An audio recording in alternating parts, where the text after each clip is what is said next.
நகை வாங்க நகை கடைக்கு செல்கிறீர்களா? இது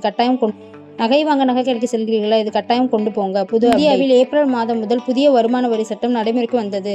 குறிப்பாக பல்வேறு நிதி பரிவர்த்தனைகளுக்கு பான் கார்டு சமர்ப்பிப்பது கட்டாயமாக உள்ளது. நிலம் வாங்குவதில் தொடங்கி தங்க நகை வரை குறிப்பிட்ட வரம்புக்கு மேல் பரிவர்த்தனை நடந்தால் பான் எண்ணை கட்டாயம் தாக்கல் செய்ய வேண்டும்.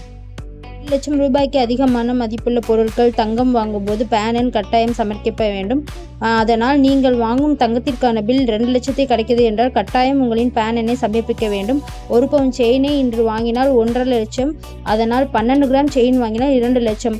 2 லட்சத்தை கடக்கும் போது நீங்கள் பான் எண்ணை சமர்ப்பிக்க வேண்டும். கண்டிப்பாக பான் கார்டை கொண்டு போங்க. இந்த இது ஏப்ரல்லேருந்து அமலுக்கு வந்திருக்கு. ஸோ நகைக்கடைக்கு போகும்போது பான் கார்டை மறந்துடாமல் நீங்கள் 2 லட்சத்துக்கு மேல், அதாவது 1.5 சவரன் நகை வாங்கினாலும் கூட பான் எண் கட்டாயம் சமர்ப்பிக்க வேண்டும். புது ரூல்ஸ் கொண்டு வந்திருக்காங்க. அதனால கண்டிப்பாக